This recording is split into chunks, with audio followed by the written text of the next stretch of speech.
If you are anything like me, you probably love watching all those travel gear review videos, but to be honest, at least for me, most of those things are not really useful when it comes to real long-term minimalist travel.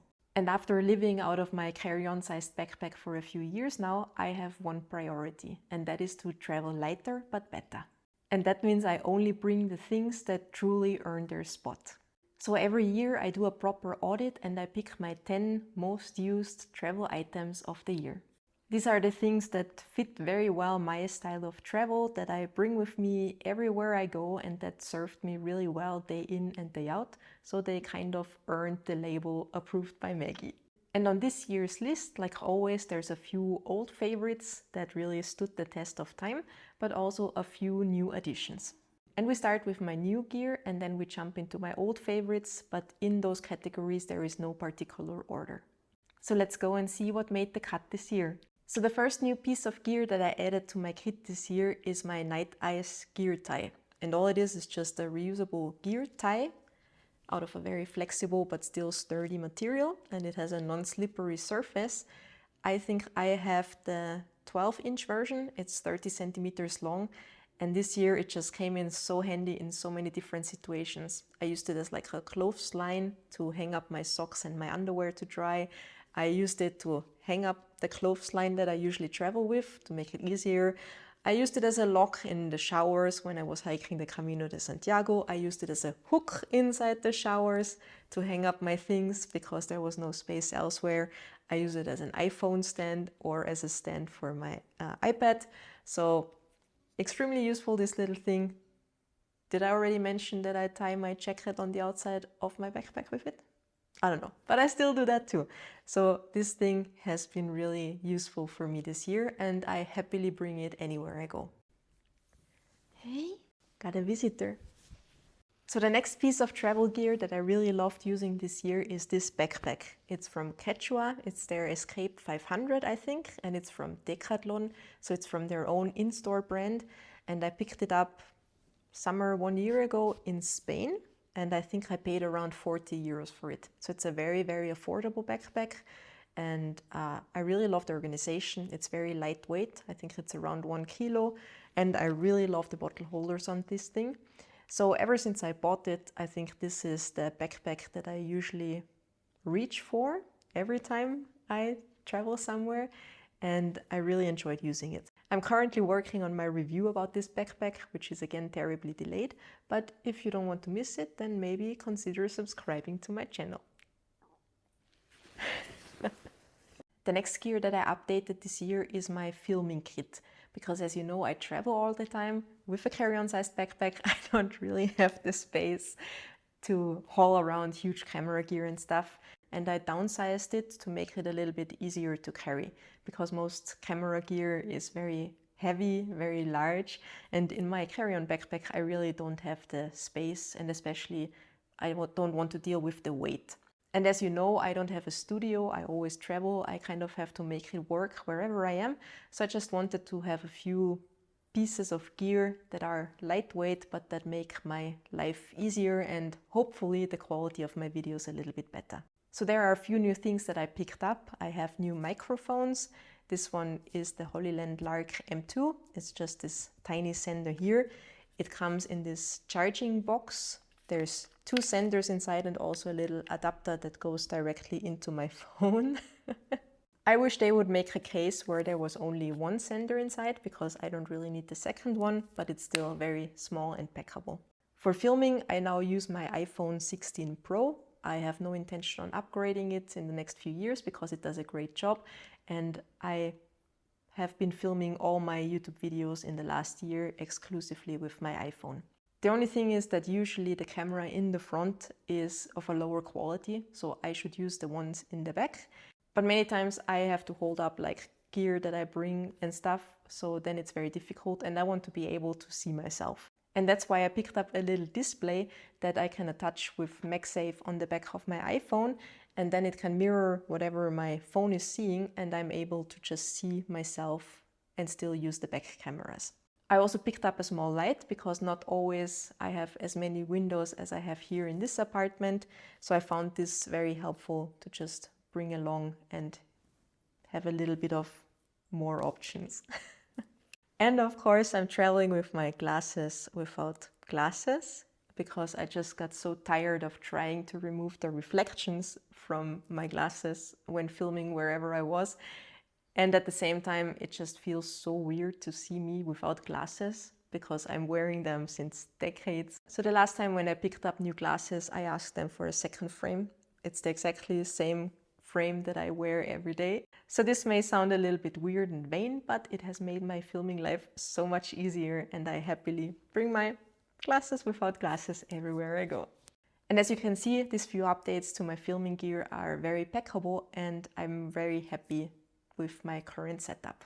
The next piece of gear that has served me very well this year is this tiny little thing, and that's a heated mosquito bite reliever. I don't know what the proper term for this device is. But basically this little thing helps me to reduce the itch from mosquito bites or any other animal bites. And mosquitoes, for some reason, they love to bite me. And I was even amazed how many of them were still around in October in the Tuscany. And nobody bites my husband. They all want me. I guess I'm kind of a special delicacy to them. But when I get bitten, I just remove the little lid here. There is a USB-C port on mine. They make different models for different phones, obviously. But I just plug this thing directly into my phone. Then the app opens up where I can set the temperature and the time. And then this little part here on the back heats up. And then I just apply it to my bite once or twice. And with the heat, it really helps me to relieve the itch a lot. In the past, I had a much bulkier stick like this that ran with batteries, but once this one died, I happily upgraded to this one, and I really don't regret it. So I really love how tiny this little thing is. It does not take away any space in my bag, and it has relieved so much discomfort for me over the last year that I happily bring it everywhere I go. The next piece of gear, I was not sure if I should put it into my old or into my new favorites, because technically it's new, but it's still an old favorite of mine. And that's the Tiny 3 flashlight from Nightcore. I have purchased the prior version, the Tiny 2, a few years ago, and since then I have really used it every day. I like it very much because at its lowest setting it has a strength of 1 lumen, which is more or less the light of 1 candle, and I use it every night to not disturb my husband when I'm still awake in the hotel room reading or going to the toilet at night. But at the same time it's also very powerful. It goes up to 200 lumens, and this really saved us quite a few times in the last few years. For example, the last time in Spain when we quickly had to pack up everything at night because of a forest fire nearby. So I always love having this little thing around. I've been talking and raving about this little flashlight for years now, so Nightcore was kind enough to send me the newer model, the Tiny 3. It's more or less the same thing as before. It still charges with USB-C. It just has a few more hours of battery life, and the biggest difference is probably that on this one I can switch the light temperature. On the old one it was only a neutral light, but on this one I can switch between a warm, a cold and a neutral light. And so I really enjoyed using this at night with the warm setting on. And I also purchased this stiff cable from Nightcore, and with that and 1 power bank I can turn my little Tiny 2 or 3, works for both, into a little reading lamp. And my old Tiny 2 unfortunately has been immediately adopted by my husband, so I don't think that I will ever get it back again. So now let's move on to some old favorites, and the first thing that I just have to mention is my Matador soap pouch.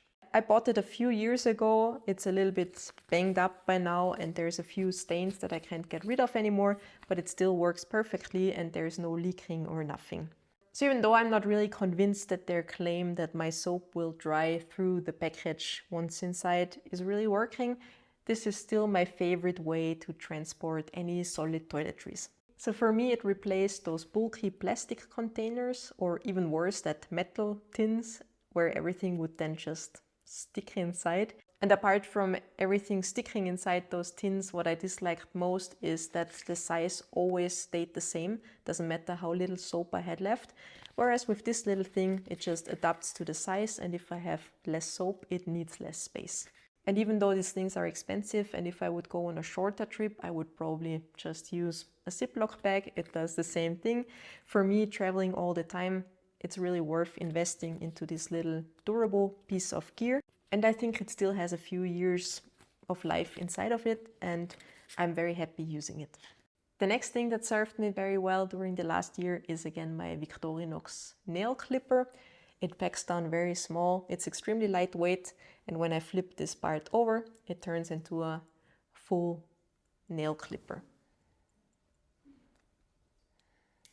After using it for longer than 1 year, it is still extremely sharp, and I like that because most travel options are often very dull and then I can't really cut my nails with it.